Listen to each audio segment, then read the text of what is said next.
jelema mukmin nu iman ka Allah jeung ka yaumil akhir mah moal aya unjukan ka Kangjeng Nabi tepikeun ka manehanana bebeja moal milu perang. Bahkan jelema nu iman ka Kangjeng ka Gusti iman ka yaumil akhir mah mempersiapkan diri jeung hartana untuk berjuang ngaluhurkeun agama Allah. Jelema anu bebeja ka Kangjeng Nabi anu moal milu perang eta mangan sakadar alasan hungkul, padahal mah di jero hatena mah memang manehanana teh horeng ngamusuhan ka agama Allah. Dicatat dina Al-Qur'an, innama yasta'dzinuka alladzina la yu'minuna billahi wal yaumil akhir wartabat qulubuhum fahum fi raibihim yataraddadun.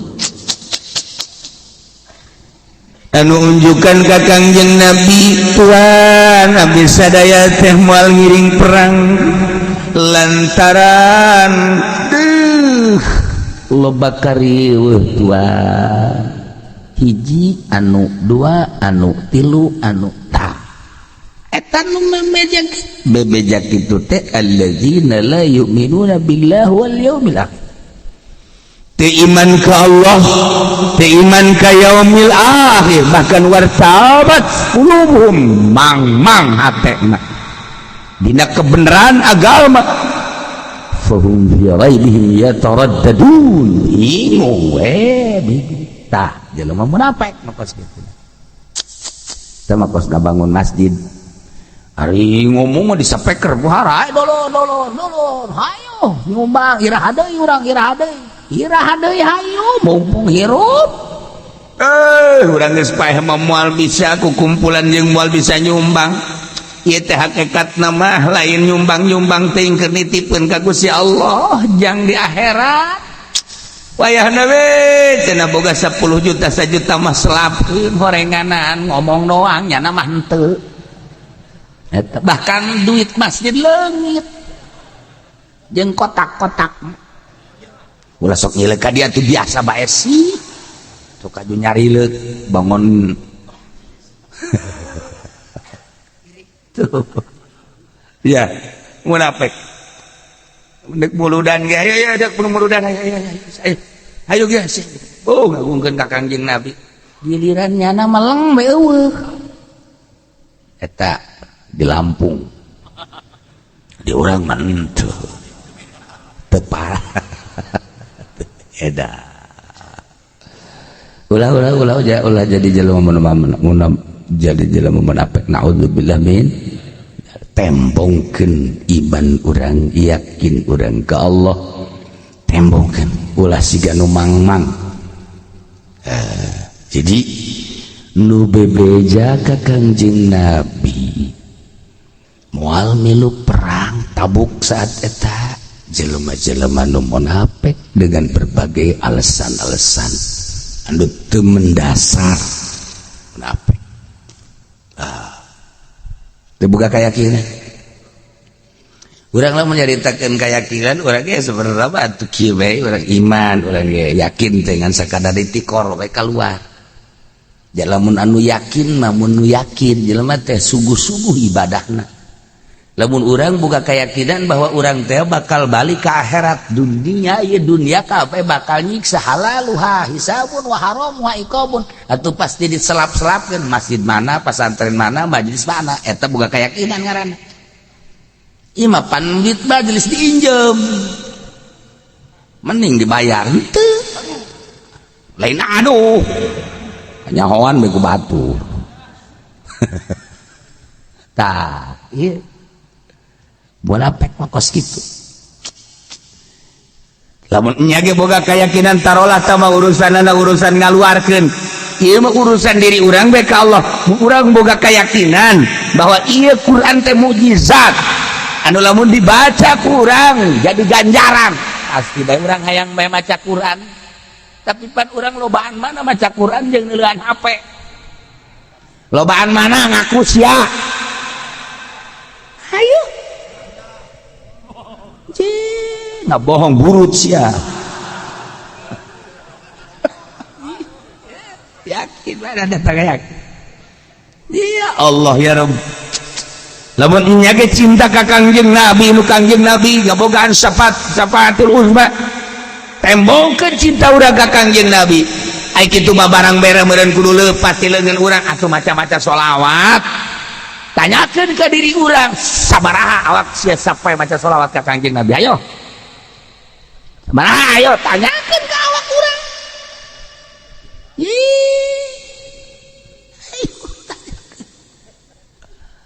Dititah baca sholawat 11 bage bari lempang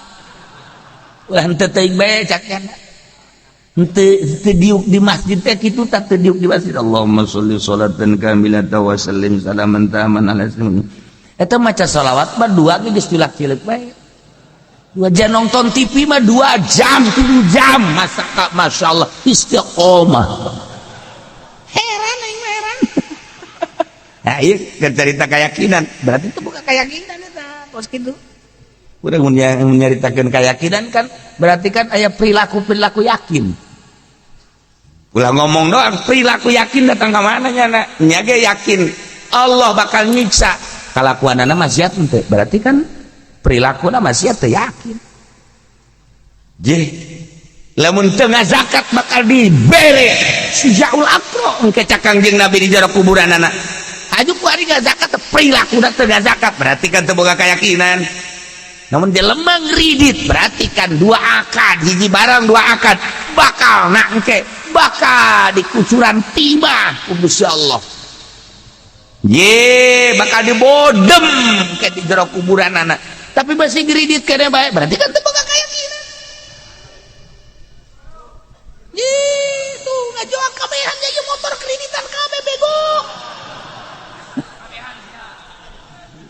Allah ya Rabbi da kumaha hayu imah kredit mobil kredit motor kredit deres eta mah gincu kredit gincu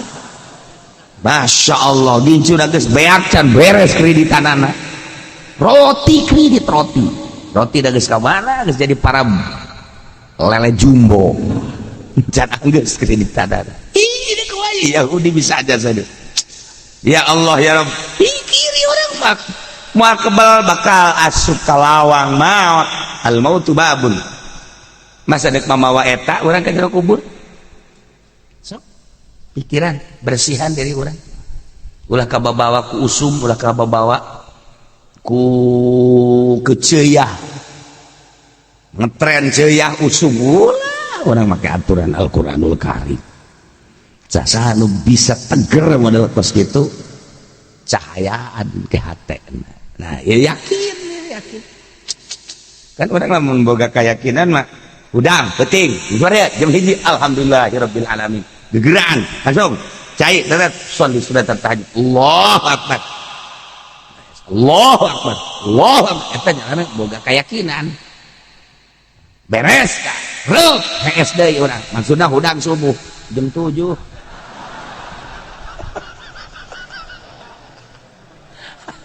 Cak majikan anak ka ai keur penting gadege kukula Allahu akbar tahajud aju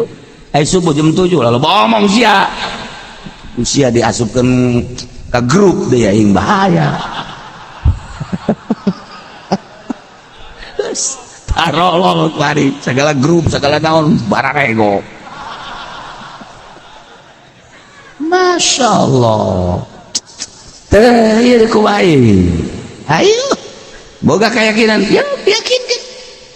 yakin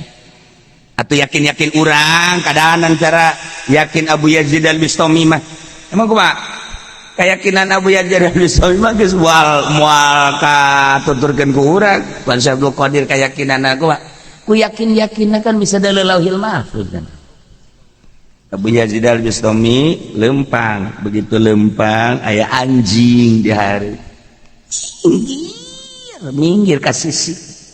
tinggal murid bae guru urang anjing makan mugolazo kok make minggir sagala arti kecuali domba himar ada deres bae ieu makan anjing mah kudu ditimpa ya minggir biasa Masya Allah kan ditanya mama teu arti abdi naon ai mama tadi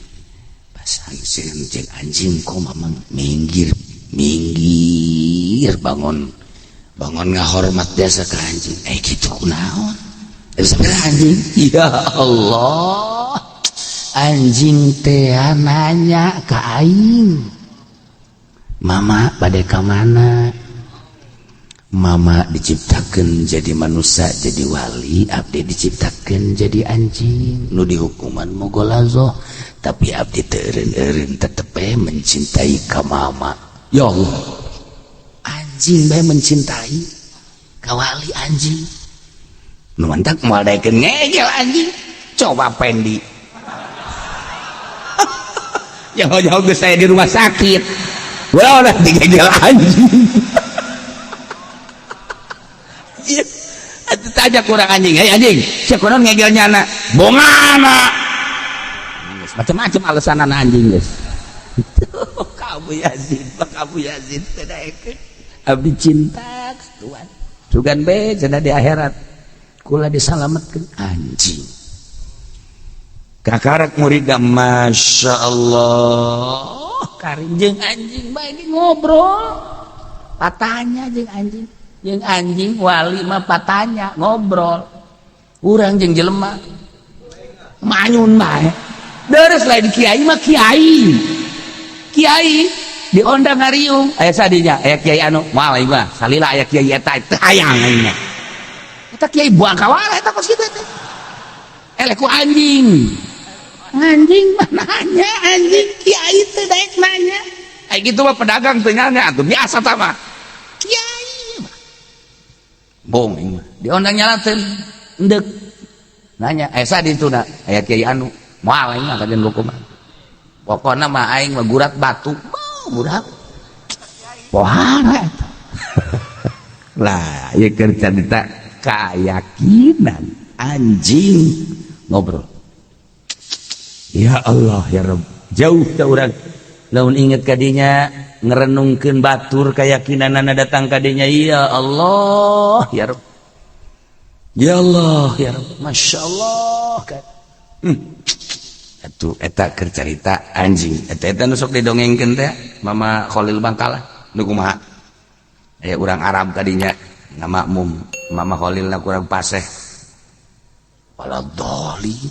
waladoli wah cek urang Arab teh akur geus balik eta sering ieu mah keur carita be datang ka jalan aya mau wah kaget wadiana tuh ya Allah ya Rabbi kaget Masya Allah kaget lompat ka barang-bagan ka mama aya mau mana mauna itu teangkeun bacaan bae waladhdallin mau indit bau Masya Allah eta wali eta nu kos kita babacaan aduh salah nu nyadat tadi mang-mang teh ya orenganan dibaca ku wali mah lain deui tok bismillah haji pendi nu sakitu maherna bismillahirrahmanirrahim yupkan utak kanu nyeribeuteung paeh bisa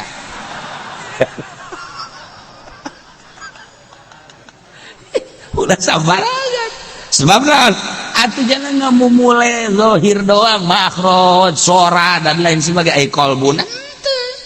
di dieu baheula aya awewe bismillahirrahmanirrahim cek abah teh mata urang diita ulah belawetan Masya Allah jelema asal anu muriang bismillahirrahmanirrahim calalaga coba bismillah haji pendi nu tadi dikorikeun teh bismillahirrahmanirrahim tiupkeun ku ari kacai ayo manjur teu ceuli ya Allah kunaon eta bibir doang teu bukan ke kolbu lain deui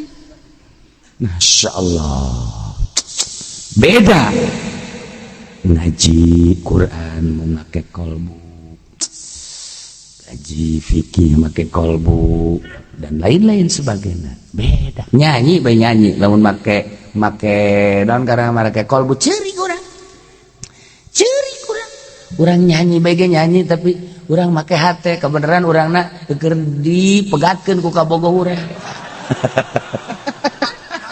Jadi orang keur frustasi aya nyanyianana moal mau nyanyi naon.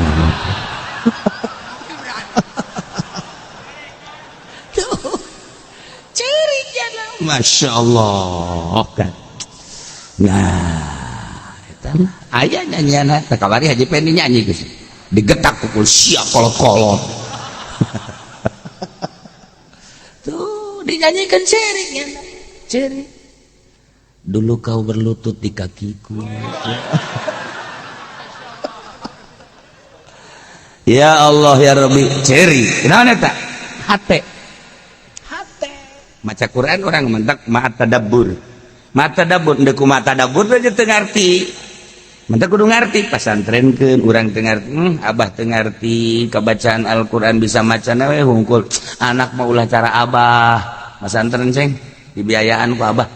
Ayo kadeng abah masantren ke non gitu. Nah anak nak kadeng ku bapana hasil masantren maca Quran bari ngalengis ya Allah. Ieu nu dimaksud ku abah teh. Abah teh masantrenkeun teh hayang kadenge aceng maca Quran haju ditadabur be Masya Allah ceng abah bangga kan geunah mata dabur kadengikeun maca Quranage tuh tilok make aheg-ahegan kitu. Oh lu maca Quran be na di Indonesia aing na di Singapura panjang-panjang teuing geus bismillah. Iya betul tuh kan genahin. Ya Allah ya Rabb kolot bahagia bagja kolot hebat ulah cara abah baru masa dan bisa bisa nabe aceng mumpung kuari ora keneh dibiayaan ku abah ayo geura masantren kan itu ayo deui nu saurang ayo masantren ulah cara abah geus santren kan bareng mau ka uyah. Aja abah lagi tuh bisa ngomong kumaha. Ayo geus atuh seragam burung sia jeung aing. Nah ya. Orenganan jelema munafik anu minta izin ka Kangjeng Nabi moal milu perang teh. Jelema nu teu iman ka Allah teu iman ka yaumil akhir tur hatena pinuh ku kamangmangan. Anu walau aradulumul manehanana ngarepkeun al-khuruja berangkat maka babarengan jeung anjeun Muhammad andai kata anjeunna ngarepkeun kaluar ti negeri berangkat perang atuh niscaya la a'adu anjeunna mempersiapkeun persiapan perang alat perangna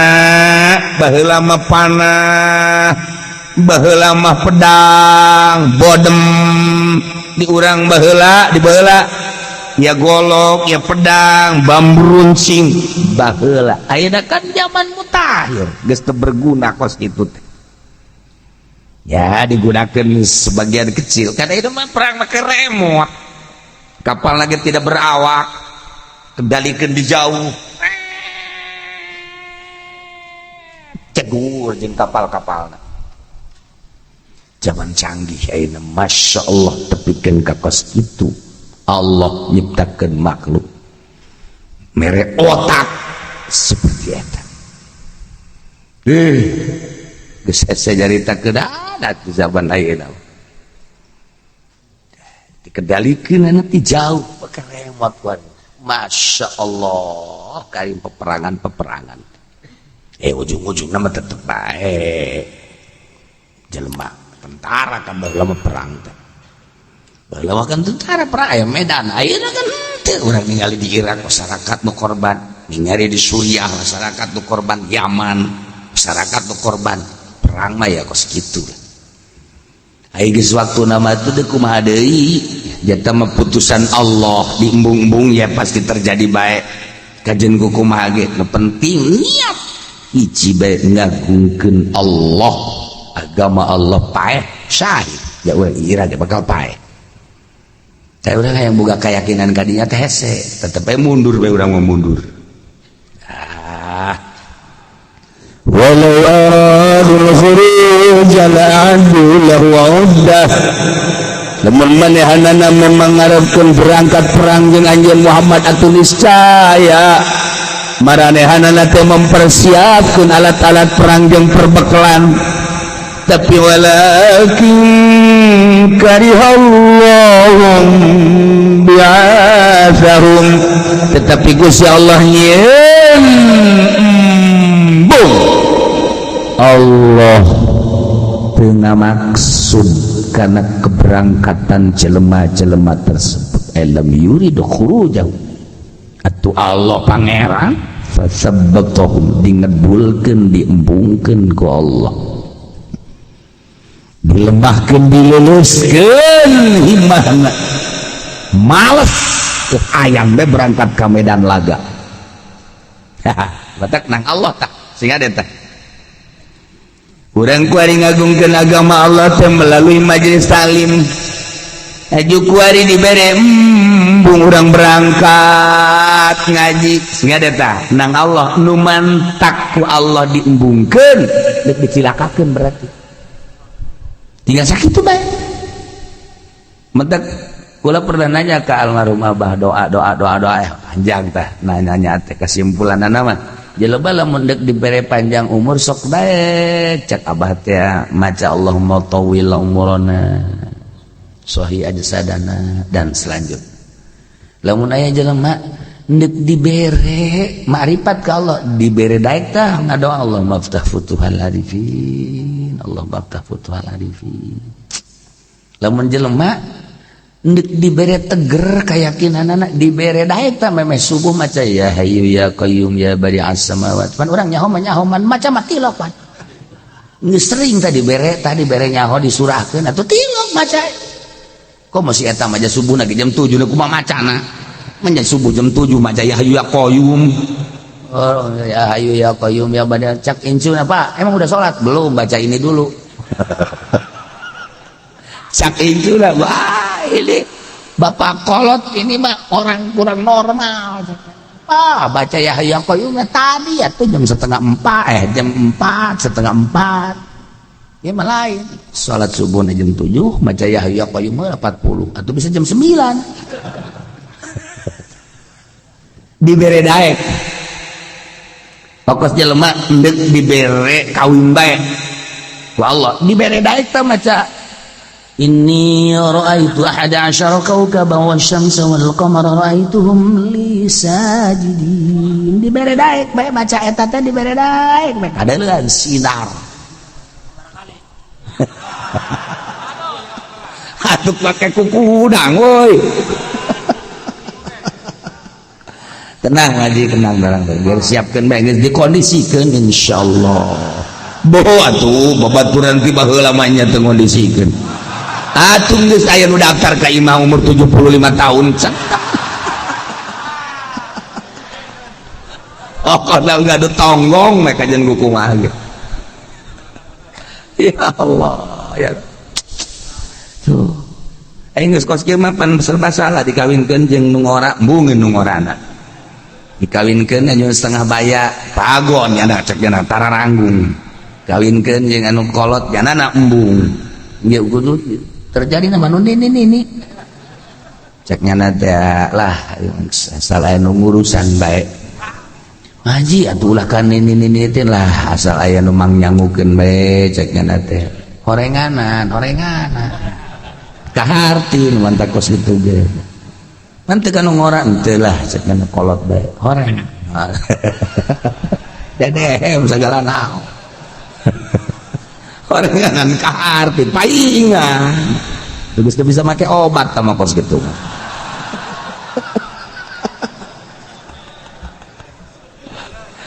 ya Allah ya Rabb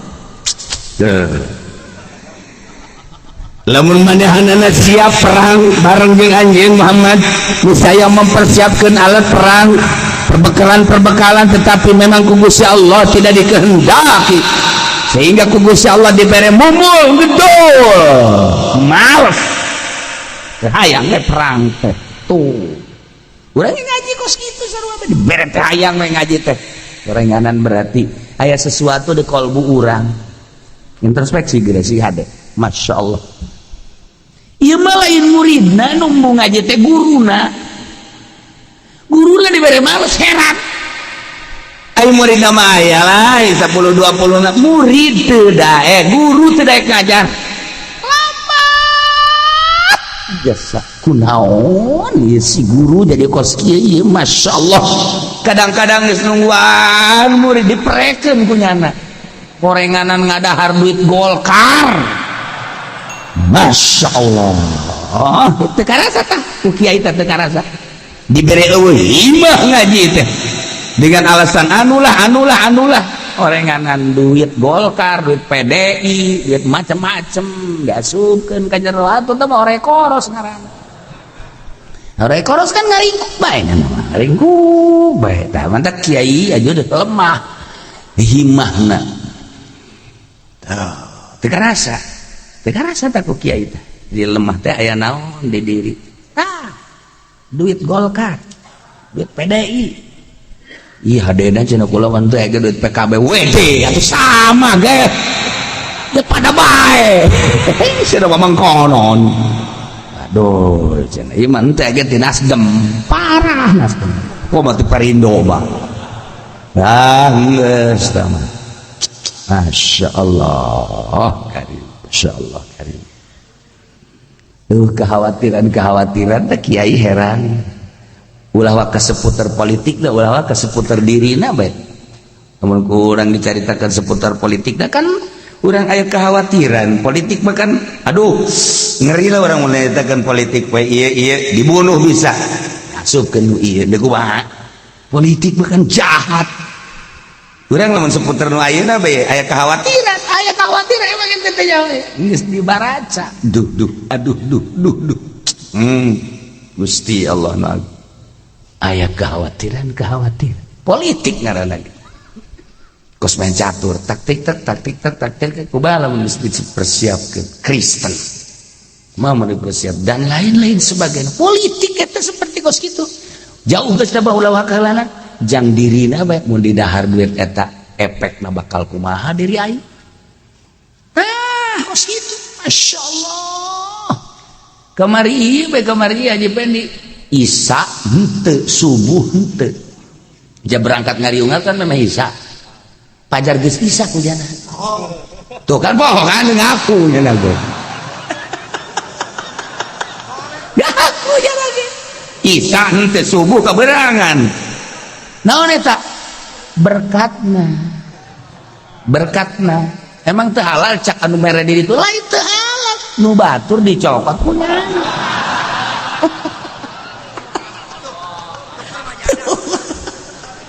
nu kos kitu jadi maling berkat masyaallah efekna teu Isya teu subuh emang aing teu nyaho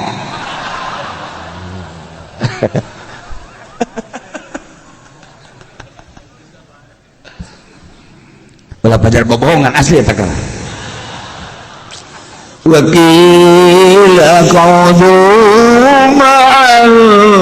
qaidin wakila diomongkeun ka para munafikin nu teu iman ka Allah jeung ka yaumil akhir anu pinuh kamangmangan nun teu daek ngeulu perang gas kuari mah bejakeun me Muhammad uqudu ma'al qaidin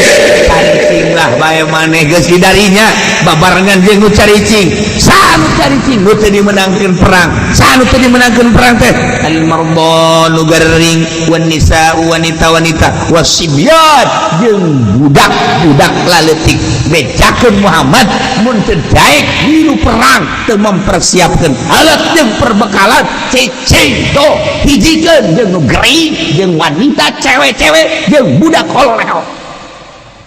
nah ini gitu kan itu ya Allah penghinaan teh qadarallahu ta'ala dzalik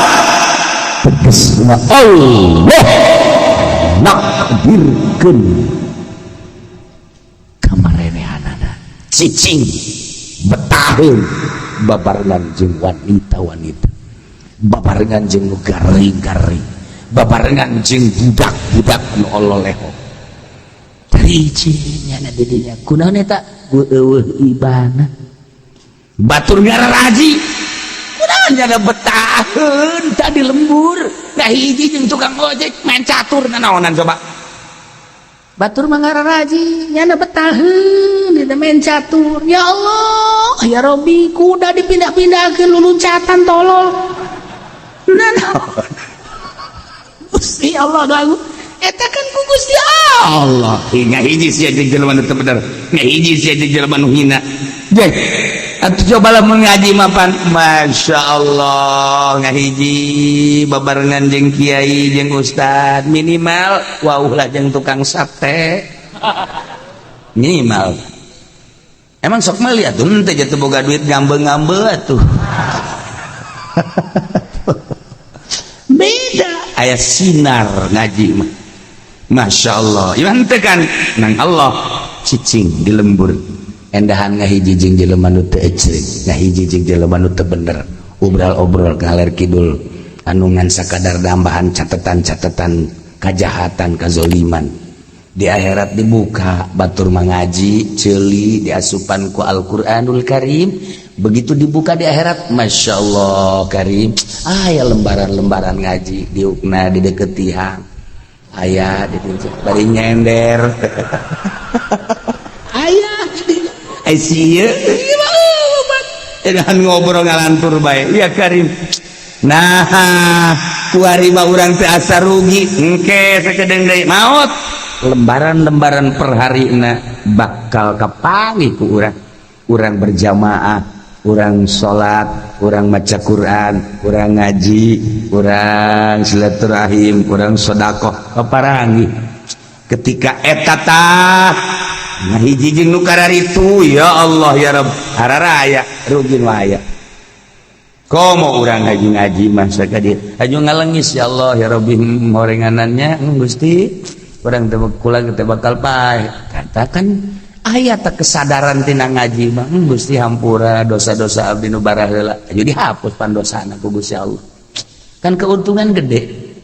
coba lamun teu ngaji kan teu berpikir teu ngaji mah dah paeh ti mah heula paeh atuh sarua bae paeh jadi lokal nu hudang deui nah naonan ngomong kos kitu coba ai kasiram-siram mah panderes we ngaji-ngaji mah tuh tanya sia geus ngaji ka Cilegon sabaraha tahun aya 5 tahun mah wau jeung kiai can pernah oh salah geus teu kudu wau geus bae jeung tukang uduk bae geus eueuh masalah jasa ayeuna bae geus ajeuna geus cek kiaina gitu kudu wau eueuh masalah tah kan geunah eta urang ngaji aya berpikir teu nya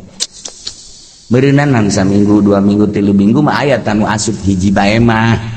sanejan berenang 3 minggu teu ka 4 minggu mah aya oh nya bakal paeh horenganan aing aduh keur ieu aing keur ngora mapan ngadu kotok bae ya Allah ya Rabbi dicak babaturanana sia emang asup ngadu kotok kosong kuari eureun itu eureun aing kuari mah geus ngaji bae kunaon sia mantek eureun kotokna paeh sia mah lain tobat burung aing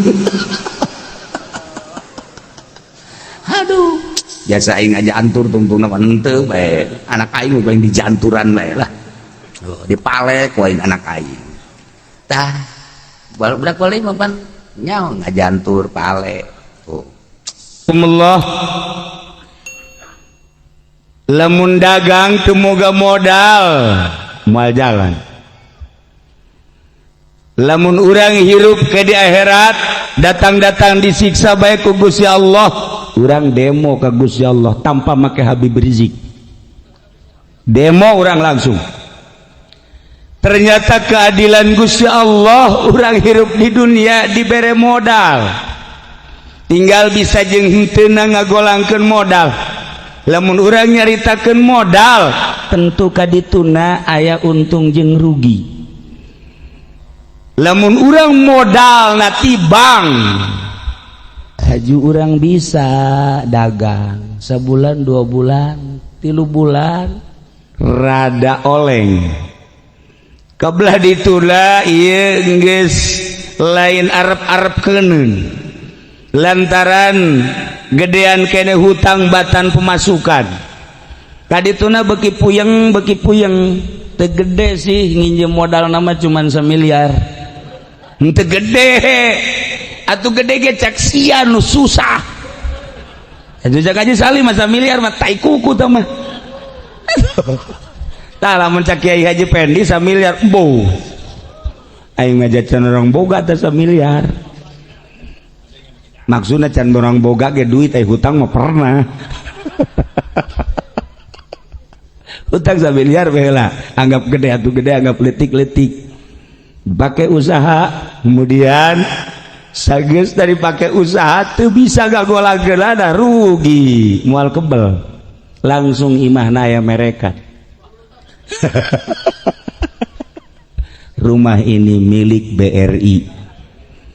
geus dah mulai teu kebel bener bae haju jelema ge kadang-kadang diborgol subkeun ka penjara sagedena hutang eta urusan dunia bae aya siksa-siksaan da urang ku Gusti Allah dibere modal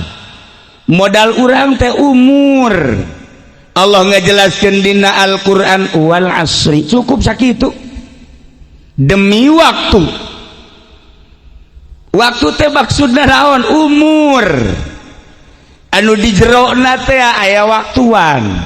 mun umur urang sapoe sapeting waktuda 24 jam lamun umur urang satahun berarti lamun dijamkeun Kiai Haji Pendi satahun mun dijamkeun sapoena 24 jam mun satahun sabaraha paingan usahana susah bae orang teu bisa ngitung teu bisa gitu lamun satahun lamun umur urang 70 tahun Masya Allah karim nah sapoena 24 jam setahun mun dipoekeun 365 poe 365 kali 24 jam kurang leuwih 8.760 jam eta modal Kiai Haji Pendi umurnya geus 70 berarti 3 kali 70 ta eta teh modal jang naon eta modal jang engke hisabkeun di akhirat lamun beres ngagunakeun modalna salila hirup wal asri beres hisabana di akhirat lamun teu beres ngagunakeun modalna di alam dunia selama 70 tahun percis kos tadi nyokot duit di bank sel di dunia mangan sakara di sel di akhirat mah insyaallah cuman dibeuleum doang insyaallah lah paling dipanggang set da ieulah wal asri Allah ngajelaskeun cukup sakitu bae wal asri demi waktu Masya Allah karim nu mata kadituna ku Gusti Allah dijelaskeun innal insana sanya-nyana manusia mencek tukang gaji alat ma'alna lil istighraq berarti maedakeun kana kuliah kabeh innal insana sanya-nyana sakabeh manusia lafi khusrin rugi horengenan lolobana mah sok geura ge kurang lamun ditelaah hampir rarugi kabeh ge hampir rugi kabeh hirup di alam dunia teh madak Al-Quran ngajelaskeun innal insana lafi khusrin bakal kena hisaban kabeh Masya Allah karim lamun orang inget kadinya inggis madak Sayyidina Abu Bakar Siddiq nuju kieu bae di payun jalan sisi jalan ningali manuk enclak di luhur tangkal korma cik Sayyidina Abu Bakar Siddiq wahai manuk untung amat maneh jadi manuk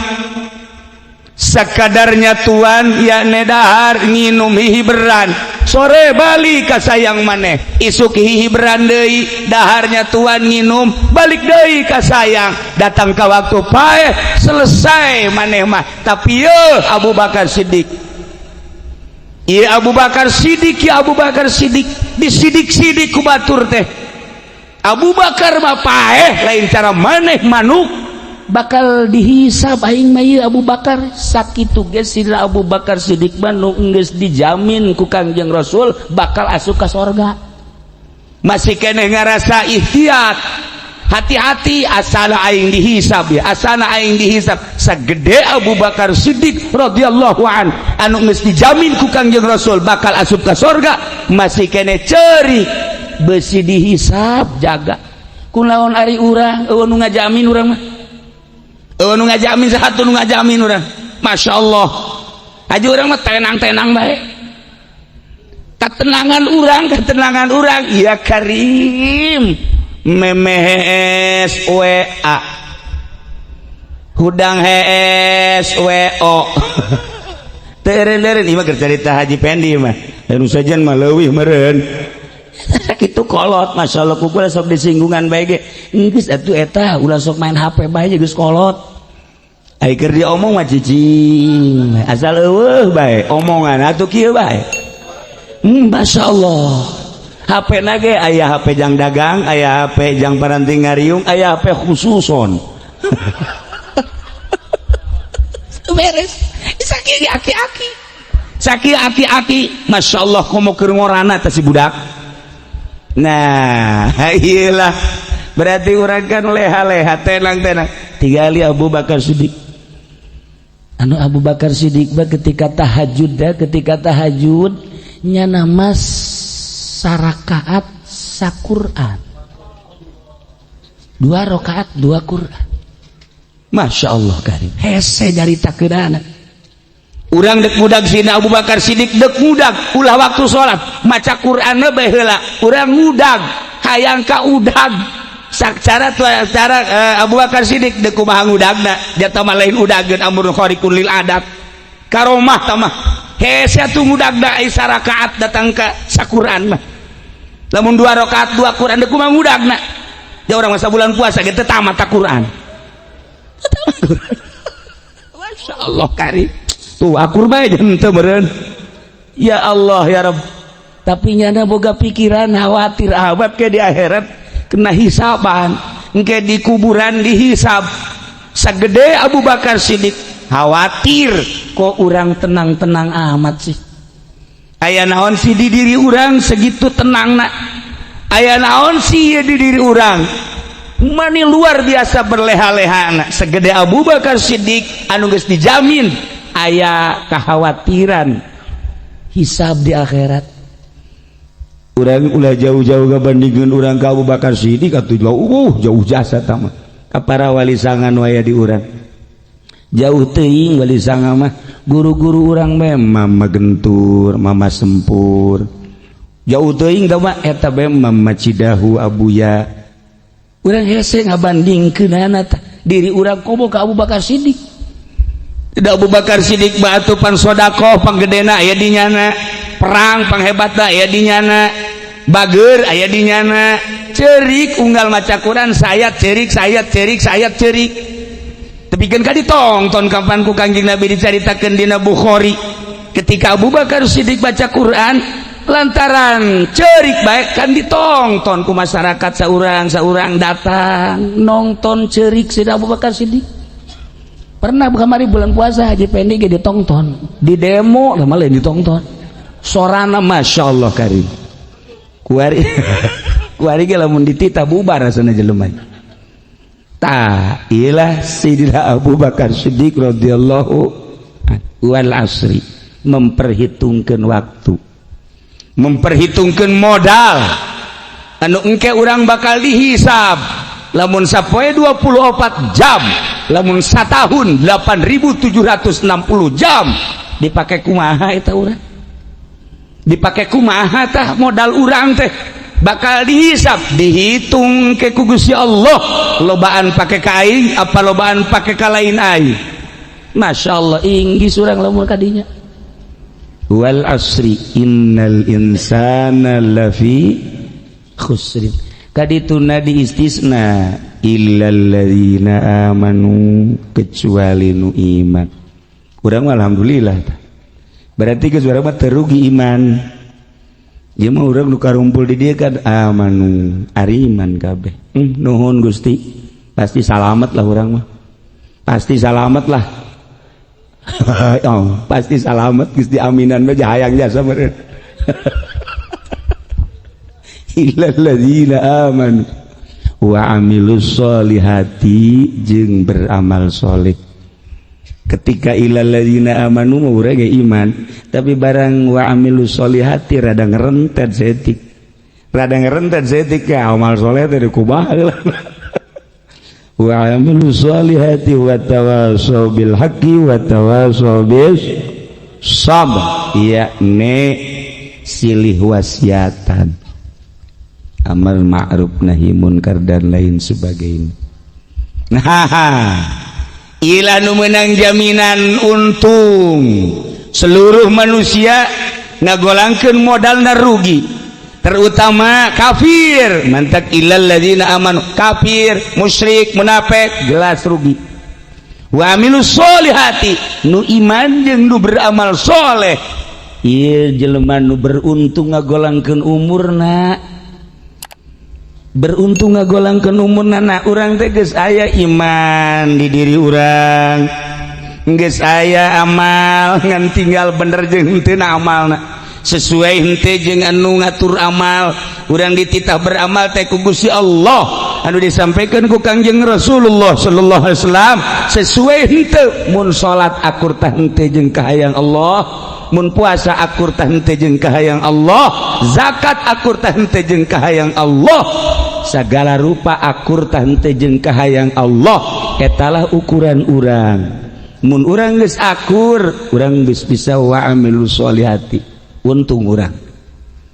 nah ilah kurang tinggal dirarapi modal geus aya kemudian iman aya di urang amal urang mulaian nu bagus lantaran cek Kangjeng Nabi urang teh akan dititah pinter nu pinter teh anu bisa nyieun roket lain nu bisa nyieun jet lain nu bisa nyieun Apollo lain anu bisa nyieun granat nu pinter mah cek Kangjeng Nabi al-qayyisum mandana nafsahu wa amila lima ba'dal maut jelema nu bisa nundukeun kahayangna anu beramal jang engke saenggeus pae eta pinter jadi ai profesor anu lain Islam eta mah pinter ge cak biasa adat lain cak syara pinter anu bisa ngabangun pinter anu bisa segala rupa pinter ngitung dan lain sebagainya tapi manehanana henteu beramal jang sabada maut bodoh taman hukos kitu mah nu pinter mah mandana nafsahu wa amila lima ba'dal maut jelema anu bisa nundukeun kahayangna henteu terus nuturkeun nafsuna jeung beramal jang sabada pae ieu urang nu mantak kuari ku kumpulan di dieu ge ieu inget urang ge bakal pae sakumaha almarhum aji anak almarhumah ibu Hajah Maimunah meureun aing ge buah isuk bae pageto pae loba jasa nu pae keur lebaran keur kararumpul jeung dulur-dulurna tas madang dahar tas dahar salat maghrib balik ka imah masing-masing cak salah saurang ieu coba pegel pang mencetkeun ieu ka adina pang mencetkeun ieu teh pegel amat ieu dipencet golepak pae babari jasa teh pae babari kabari malam kamari jasa malam kamari warga tatangga kula henteu muriang deui langsung ngaguling sajam 2 jam maot disalatkeun bada maghrib sehat urang lamun geus kos kitu deuk kumaha coba masyaallah salila ieu kan urang urusan teh awak bae di urusan dimumule teh ku urang teh pan awak roh teh pernah diurusan ku urang di urusan bajuna nu kumaha ieu pantesna awak boho mandina ge mandina boro awewe lalaki ge aya nu sajam setengah mandina ge wow digosokan pokoknya ieu make itu aya nu make Kelly segala lalaki aya onam rapi berarti ngurusan awak teh pohara jasa. Masya Allah haju dahar nageke lamun kamari di restoran nu di Cipanas teh isuk di mana ya ke isukna di mana di Jakarta geus kaubek Bandung geus kaubek geus pokona Indonesia mah geus kabeh kasing kopur Singapura terus kemana hayang ngurusan beteng doang riweuh bangunna timimiti pakaian kemudian dahareun kabelah dieuna jang segala kendaraan jang segala sare tuh menang meh ngagoletak di nokos ieu mung alergi kudu spring bed anu embolan teh nu teh nyaho hargana urang mah sabar duit teh tah ngurusan teh awak nu kuari ku urang awak di urusan teh isuk pagetor roh urang keluar ti awak urang ti jasad udang khurujur ruhanil jasad paeh ngaranna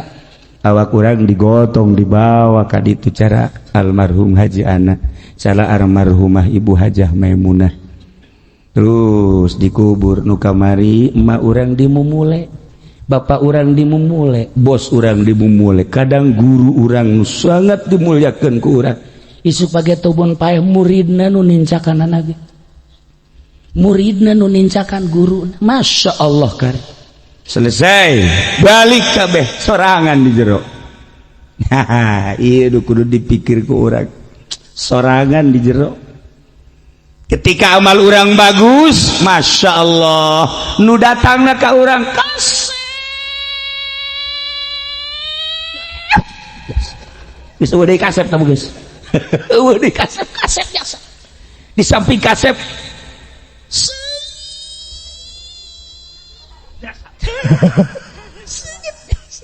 ya Allah ya Rabb urang geus ditinggalkeun bahkan cek Imam Subki mapan ketika urang dibacakeun talqin la ilaha illallah wahdahu la syarikalah lahul mulku wa lahul hamdu wa yumitu wa huwa hayyun da'imun la yamutu bi yadihil khair wa huwa ala kulli syai'in qadir kullu nafsin dha'iqatul maut cek Imam Subki urang bentak kullu nafsin dha'iqatul maut urang bentak waman zuhziya 'anil nar wa udkhilal jannata faqad faz urang nyekel ka dieu paeh aing ieu wa mal hayatud dunya illa mata'ul gurur urang ngaragapan ieu tataban ieu ayo sia nu kolot tereh rarasaan gitu tah lain ngadeheman sia mikir dehem blon teh budak mikir Gusti Allah doaku aduh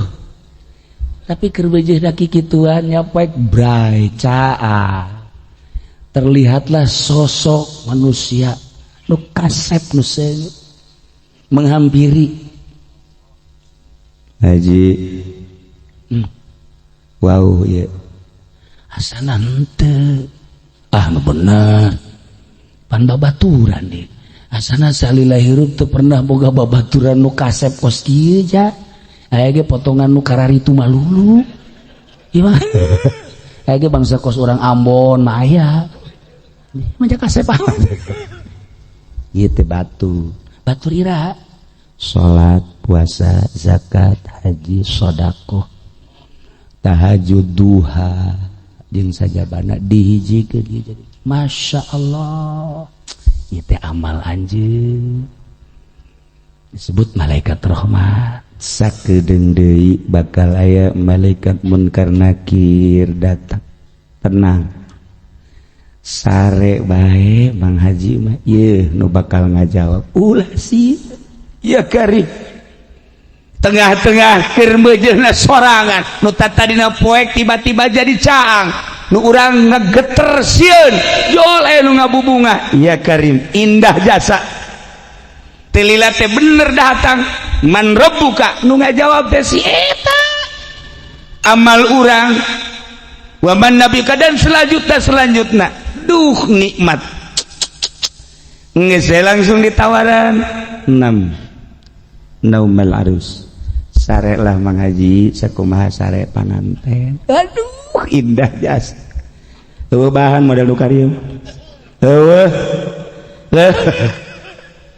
Tapi sabalik dalam menjelema nu amal goreng khusrin cilaka rugi. Saat orang hudang dibacakeun talqin beres baca talqin bubar kabeh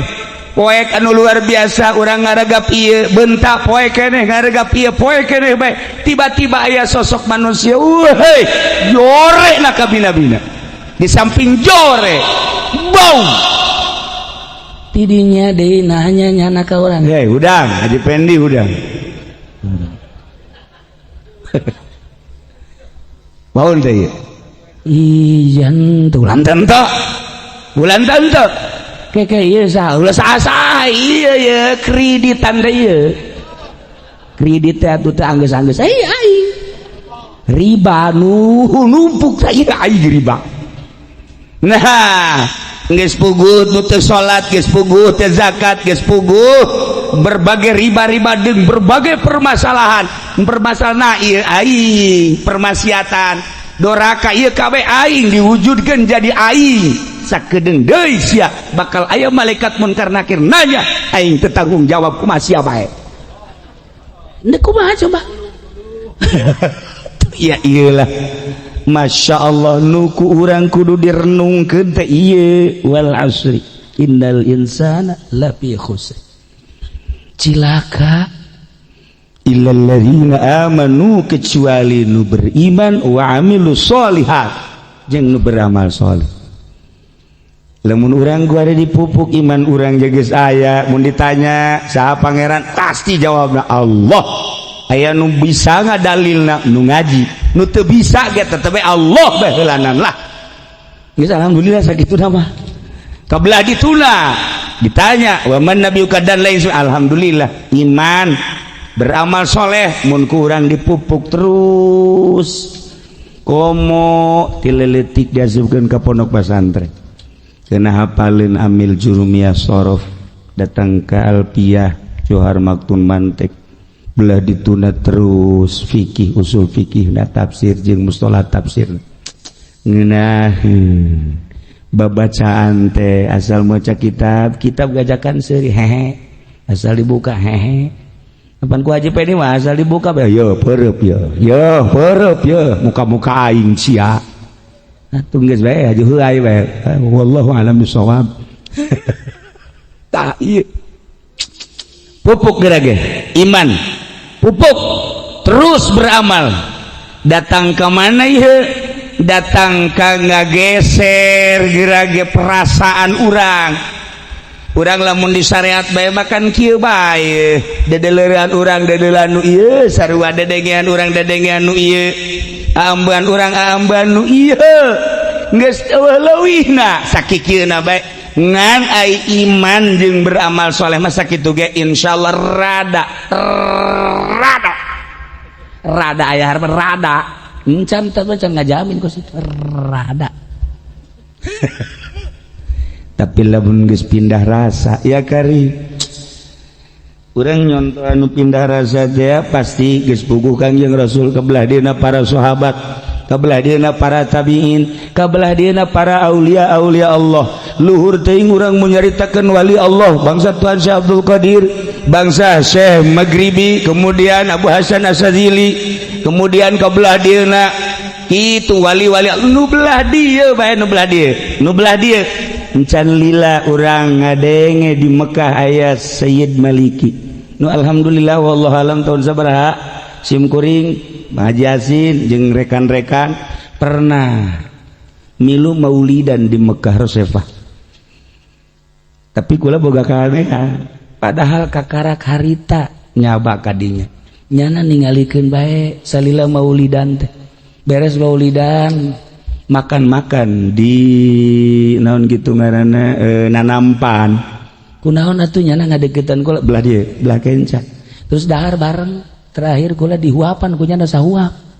datang ka kuari teu poho-poho masyaallah nikmat jasa dihuapan ku nyana mun Haji Pendi ngahuapan nanti dulu alergi aing dihuapan ku sia masyaallah sedaga gua inget bae nah ieu keur carita keistimewaan Said Maliki ulah jauh qoblah ditu nu kamari kadenge ku urang kumaha nyana pernah kapanggih jeung Kangjeng Rasul langsung katingali 2 kali lamun mimpi kapanggih jeung Kangjeng Rasul puluhan kali di antarana keistimewaan nyana ieu heulanan nyana manehanana radhiyallahu an rek ziarah ka Tuan Syekh Abdul Qadir Al-Jailani ngan hayang sorangan embung dibarengan ku pamajikanana ngarasa rada ribet bun cek awewe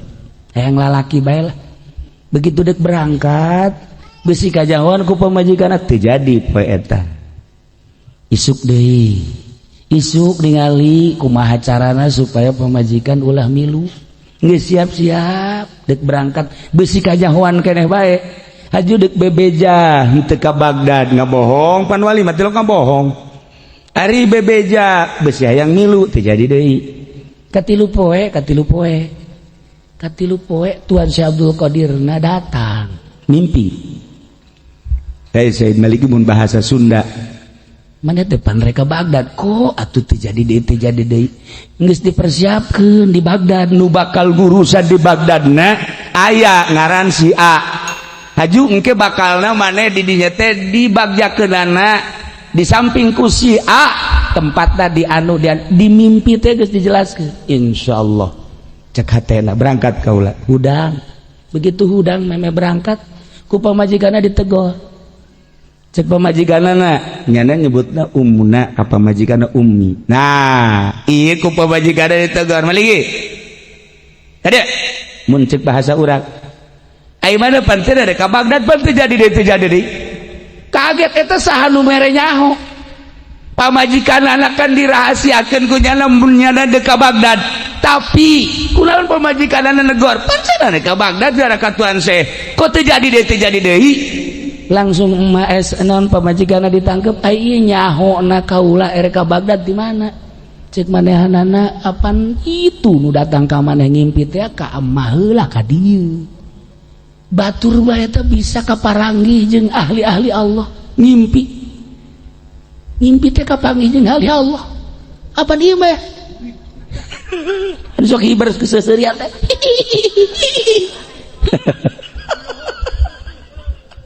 Masya Allah nah iyalah Said Maliki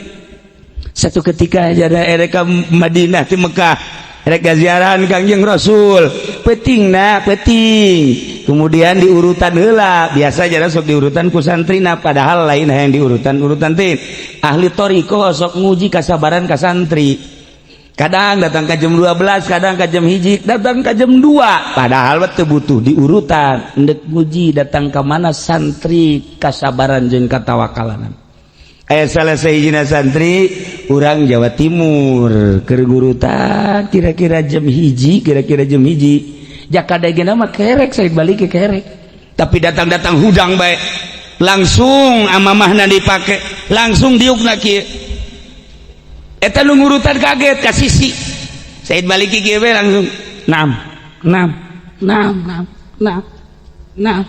beres gitu langsung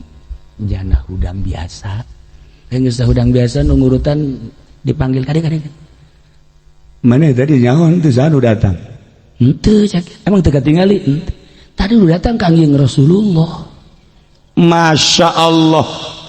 nah iyalah jelema anu luhur ngabangun iman jeung wa amilus sholihah wa tawassaw bil haq wa tawassaw bis sabr eureun etalah anu geus kaluar perasaanna tina perasaan syariat sehingga jeung ahli-ahli Allah kapanggih satu ketika ke Indonesia baraga Indonesia datang ke Indonesia ke Jawa Timur nyana hayang kapanggih jeung Habib Lutfi Habib Lutfi kan di Pekalongan cek Said Maliki saya hari ini juga siapkan mobil saya akan ketemu Habib Lutfi di Pekalongan geus siap-siap jana kemas-kemas pas dek mobil nyana balik deui ditanya kok terjadi sih sakedeung deui Habib Lutfi datang ka dieu kira-kira 5 menit datang Habib Lutfi langsung pelukan bejana Habib Lutfi ngobrol jeung Said Maliki di Pekalongan aya persis kok saja Agus di nomor aya di kolot aya itu lain deh itu urusan anak tuh atuh eta ge terus hebat eta ge Masya Allah karim nah iyalah Habib Lutfi idinya langsung Habib Lutfi cerita loba nu dicaritakeun ku Habib Lutfi ngan salah Sayyid dicarita anak selama aya Sayyid Maliki urang ulah hese-hese minta doana tawasul dan lain sebagainya hayang kapanggih jeung Kangjeng Rasulullah sok tawasulan Habib Lutfi gerage kapanggih jeung Kangjeng Rasul ngimpi iyalah salah satu ucapan Habib Lutfi kadege ku kabehan ku para kiai-kiai saat eta nah iyalah jelema anu geus illal ladzina amanu wa amilus solihati wa tawassaw bil haqqi wa tawassaw bis ditata imanna dipupuk supaya subur amilus solihatina bener-bener ikhlas wa tawassaw bil haqqi wa tawassaw bis bener-bener tanpa aya muatan-muatan nyin pondok pesantrenna ulah aya muatan dakwahna ulah aya muatan tutulungna ulah aya muatan amar ma'rufna ulah aya muatan selain daripada lillahi ta'ala bakal ngageser gerage perasaan nu hese ngageserkeun perasaan supaya leuwih cinta ka Gusti Allah batan ka dunia iyalah nu hese koloban nu bisa asal kuat hiji urang riyadhah nomor kedua mujahadah urang lamun nyaritakeun kos kitu sering ngadengi asal berangkat hese atuh hese teu merangan nafsu lain lalagaan boro-boro merangan nafsu secara wali komo urang haju bergaul jeung manusia-manusia nu biasa hese kitu kede nyaritakeun riyadhah tapi aya jelema nu lulus menata iman amal soleh jeung tausiahna nu bener-bener ikhlas lillahi ta'ala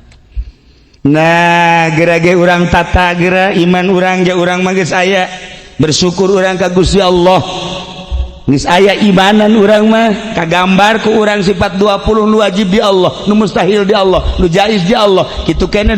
wajib di Kangjeng Rasulullah anu mustahil di Kangjeng Rasul nu jaiz di Kangjeng Rasul geus aya tinggal ku urang dipupuk supaya mantap ieu iman urang kula ku Zara jeung Habib Lutfi pernah begitu Zara ka almarhum Abah geus siap-siap bae deuk babacaan pasti kebal di babacaannya mantep ieu lah geus disiapkeun tasbih segala rupa jadi Habib Lutfi penting kira-kira jam 3 datang ya Habib Lutfi kula di dieu Assalamualaikum oh iya ya oh iya Waalaikumsalam ya udah ini sejarah kiamat sih Allahumma arhamhu Allahumma ighfirlah oh geus iya ya udah ya geus balik jarah kos kitu diturutan ku habiku ya iku Haji Pendi oh iya emang lagi kemana enggak ada lagi kondangan goblok punya wali kondangan geus maneh dirantet sama kos kitu mah walianan sia kondangan segala naon gitulah ahli-ahli Allah ngeunaheun urang menjaritakeun wali Allah nikmat sebab naon pan urang teh ieu teh aya fitrah kesucian diri urang ketika jaritakeun nu suci-suci masyaallah kagambar nikmat amat ngeunaheun amat indah amat ketika Sayyid Malik rek Zara ka Kangjeng Rasul seperti eta ternyata horenganan isukna langsung gegeraan berangkat begitu berangkat sorangan bebeja ke pemajikannya jangan ikut kak mana ge udah jangan ikut saya aja dulu oh iya geus datang ke Madinah langsung di Madinah ternyata kapanggihan rada dicarekan cek Kangjeng Rasul sekarang kamu kan ketemu lagi kenapa istri dan ibu tidak dibawa padahal dia ingin ke sini sudah sekarang ke Madinah ke Mekah lagi ajak istri dan Umi langsungnya balik dari ke Mekah di Mekah mawa indungna eta bisa kos kitu tazara ahli-ahli Allah Masya Allah karim nailah ulah kaget jelema-jelema anu geus bersih ruhanina teu kudu di Madinah kapanggih jeung Kangjeng Rasul di dieu ge bisa sakumaha urang sering kapanggih jeung kuntilanak teu kudu di kuburan atuh di dieu kita bisa boro-boro di masjid ge di masjid urang ziyadat di masjid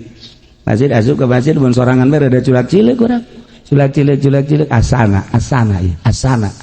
atuh setan mah dikitu-kitu nah iya makanan gua nih waduh sorban bae ngagahangser sia ka setan we sieun diulinkeun sia ku aing eta lah setan masyaallah kari wa amilus sholihat wa tawassaw bil haqqi wa tawassaw bis sabr. Nailah urang dibere ku Gusti Allah modal yakni umur jang supaya urang beramal soleh wa tawassaw bil haqqi wa tawassaw bis sabr. Cuman hese lamun henteu dieusian heula. Murang nyaritakeun dina Ihya aya jelema bodoh mah moal diangkat wali suama sakali deh cak Imam Ghazali moal diangkat jadi wadi suama sakali karena geus lain sama sakali suama sakali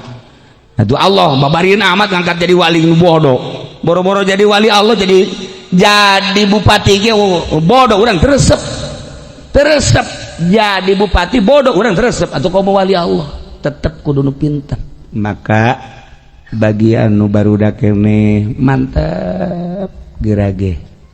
cicing di pondok pesantren kabelah ditunake geus baca bisa maca kitab paham saenggeus da paham amalkeun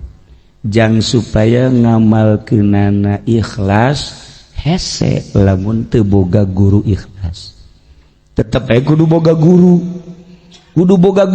urang maca kitab aya guruan urang maca praktek fikih kudu boga guru kitu kaya praktek ikhlas teu bisa ikhlas teh memang pamere Allah tapi aya cara-cara tersendiri dina utar atur ruhani urang supaya urang ngalengkah menuju Allah ikhlas kumaha sebab urang mah kan pikiran urang ibadah anu hebat teh wali teh pajar urang mah kan nu di masjid bae bu komo anu di kuburan bae tah gede hutang tah mah hayang gabayar hutang hayang kapanggih hayang kapanggih supaya nomor keluar meureun gitu maksudna kan tuh tukang pakong makannya nak ada pakong segala naon nah iyalah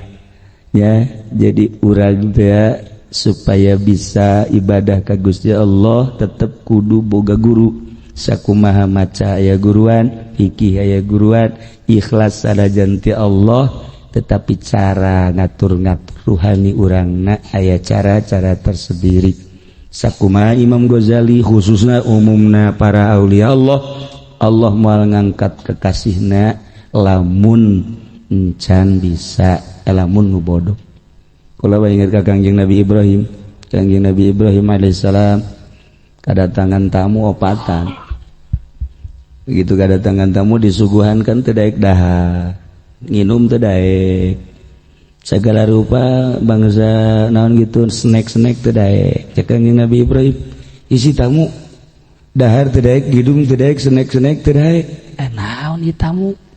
panai katamuan ku Haji Pendi mah di ditu tadi geus 5 piring di dia ge coba gede lagi aduh bor encan aju nyana ngaberkat deh atuh ieu mah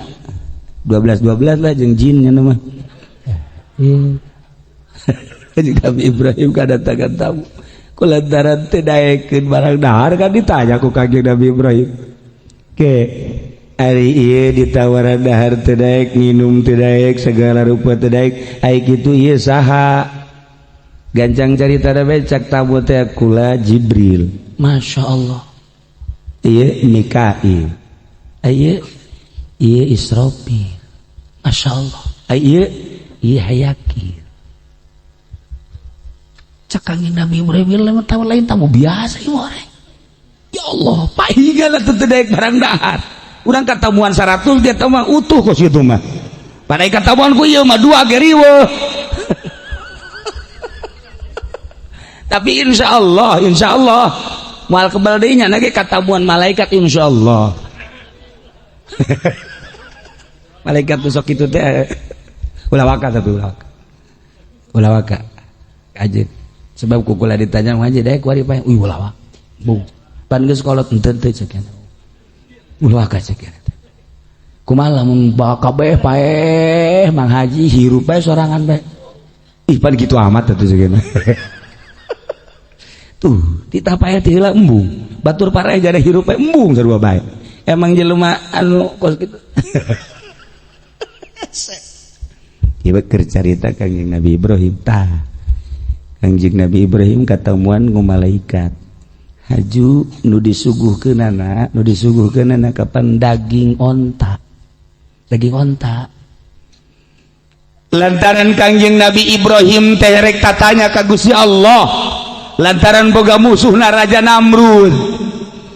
Anu teu kira-kira kan Raja Namrud mah geus diawali ku tamu malaikat Jibril. Eta dahareun nu aya di piring ku malaikat Jibril ditoel doang ku jangjangna saeutik trek we. Eta daging anu geus aya di piring hudang hirup leumpah. Masya Allah Kangjeng Nabi Ibrahim kieu bae nu geus paeh di piring bisa hirup. Lamun Haji Pendi aya tamu nu bisa hirup kitu dicook punyana dia ka dia panghirup-hirupkeun ku aing dijualan ya. Emang pikirannya jangan ngeresnya namang guys. Karena duniawi bae, naon bae dunia bae. Katamu-tamu kos kita. Normal. Nah, tilila indit kan malaikat Jibril, Mikael dan Sun. Masya Allah, nah iyalah malaikat Jibril datang teh diutus ku Gusti Allah sebab malaikat Jibril erek daros ka Gusti Allah. Ya Rabb, hari ini kaifatuhil mauta. Coba Gusti abdi pangningalikeun kumaha Gusti ngahirup kedu pae lantaran ieu boga musuhna Raja Namrud mantak dimimitian ku seperti kitu. Geus setiap rasul ngabogaan musuh disesuaikan keistimewaan Nabi jeung musuhna nu bakal jadi lawan. Keistimewaan Nabi disesuaikan keistimewaan Nabi dihebatkeunana diakurkeun jeung musuh anu bakal dilawan. Lantaran Kangjeng Nabi urang musuhna Abu Jahal jago bicara Kangjeng Nabi na Masya Allah jawami'ul kalim. Dan selanjutnya nah iyalah horenganan urang teh hirup kuari isuk bakal paeh dihudang kede gampang Allah mah geus dina surat Yasin geus dijelaskeun eta bae malaikat Jibril ditoel doang nu aya di piring bisa hirup bisa lempang deui. Maha kawasa Allah, maha agung Allah, maha suci Allah. Ulama inget ka Haji Ining nu di Cipanas. Bapakna Haji Ining didinya harita aya nu maot, sanggeusna maot diurusan. Geus diurusan, bisa diurusan tadi pandian dibungkus. Bapakna Haji Ining datang ka dinya. Geus disolateun ku kiai tinggal dibawa ka kuburan. Tinggal dibawa ke kuburan cek bapak Haji ini coba cara ieu mayit teh buka heula dibuka kulah yang ningali beungeutna dibuka beungeutna ditingali ieu mah can paeh cek bapak Haji ini can maot cenah ieu mah dibacaan ku nyana ta ieu walau anna qur'anan surat bil jibal qutiat bil ardh kulli ma bil mudbal bali teruskeun waing lah beusi aju sia keur dipencetan hari rupai jelema teh dipencet ya ada dua tadi gitu kan set bentak barang bentak langsung kicip langsung hudang iya pada cenah rame amat aya naon ya emang sanu pae hukunya anak Bapak Haji ini gak istimewa seperti eta kajawa jelema anu maot jeung nu encana dicekel ieu na tah dipencet ku badanana iya Allah jeung aya babacaana cepet pencet ku nyana tah Haji Pendi, atuh boro-boro nu paeh, nu hirup dipencet modar.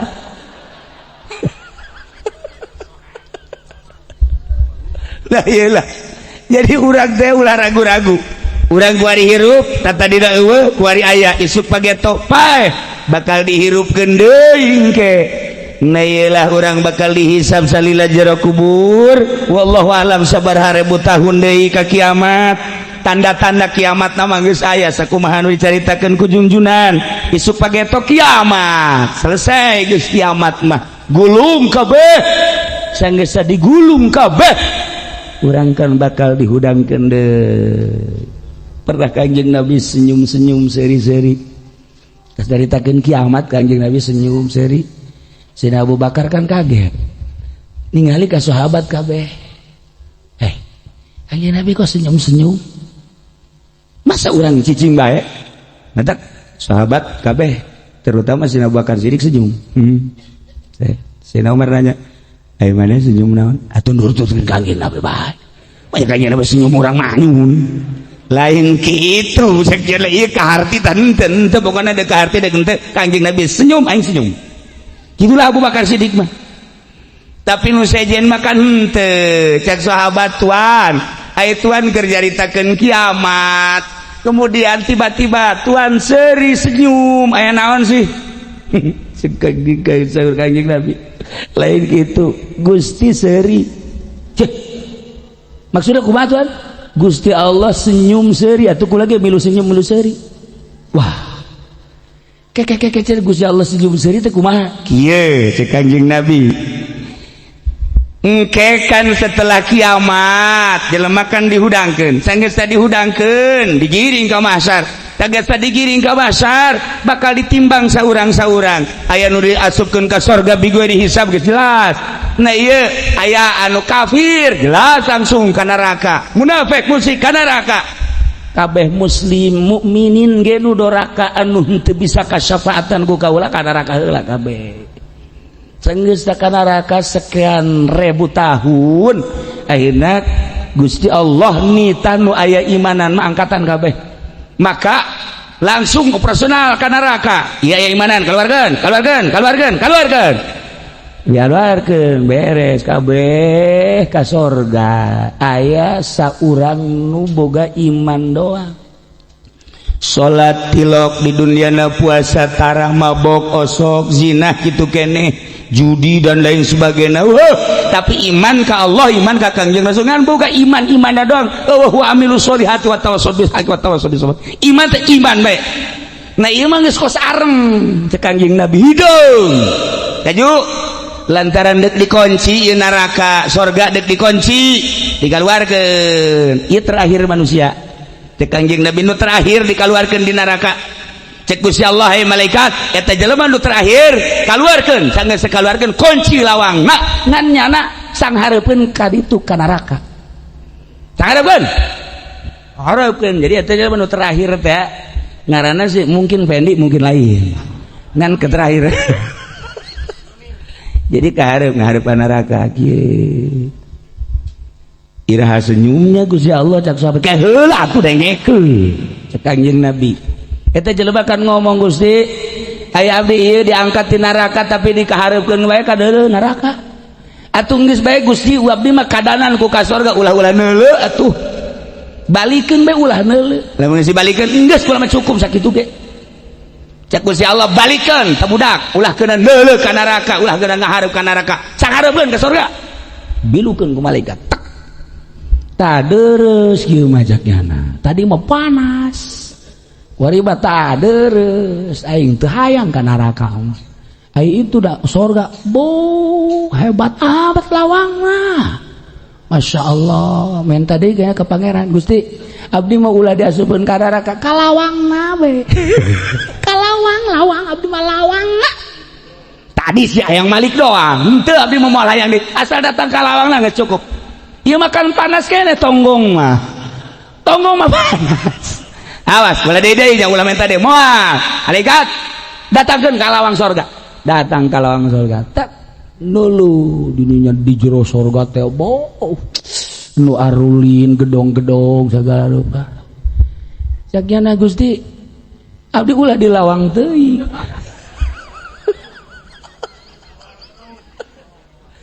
abdi mah asal asup kajen teu boga gedong teu boga naon asal asup we abdi mah geus lah tadi ge cak Gusti Allah teh sia hayang kalawang doang geus mah asal asup bae moal hayang naon deui titik abdi mah asal asup bae aya geus balikat asupkeun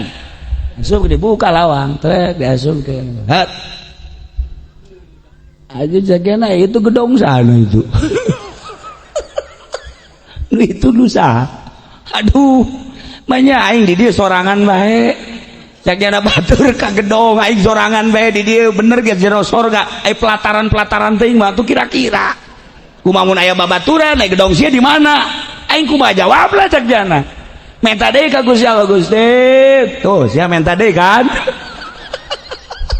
Kata Gusti Allah senyum didinya. Siap pasti hayang. Asal mimiti biluk, kemudian kalawang, kemudian ke jero, pasti sia hayang. Gusti Allah didinya senyum. Nah Kangjeng Nabi ge milu senyum tah, kula senyum lantaran Gusti Allah senyum pasti. Cek Gusti Allah sia hayang kajen kumaha ge menta deui. Maka Kangjeng Nabi senyum didinya. Atuh sahabat kakara kaharti kabeh, sahabat seuri kabeh. Masya Allah. Ndek kumaha teh senyum lah atuh jak Gusti Allah ge nyeung serikeun eta jelema. Jadi saya geus ke mana? Kumaha tuh? Ulah atuh petakeun we Gusti di mana bae tuh cek akhirnya cek Gusti Allah geus atuh maneh dibere ku ari mah lantaran maneh terakhir geus ku ari mah dibere surga maneh teh ieu 7 lapis langit jeung 7 lapis bumi tajang maneh legana. Gusti sok aju ngahina kan. Abong-abong pandeuri teh sok dihina, nyeri asa teh. Ceknya nakadana atuh ulah kitu-kitu teuing we Gusti. Lain kitu-kitu teuing asli. Kakarak jana emang bener. Emang aing pernah jalir janji cak Gusti Allah. Hampura ceknya hampura. Oh bener tilok. Nah geus pilih. Tuh sorga maneh. Masya Allah nupang letikna di sorga. Iya adalah 7 lapis langit 7 lapis bumi gede na luas eta jang nupang panderi atuh bangsa urang mah ieu nu ti heula boh ti heula ka mana kitulah wasan yang ila magfiratin min rabbikum wa jannatin arduha samawati wal ard uiddat lil muttaqin.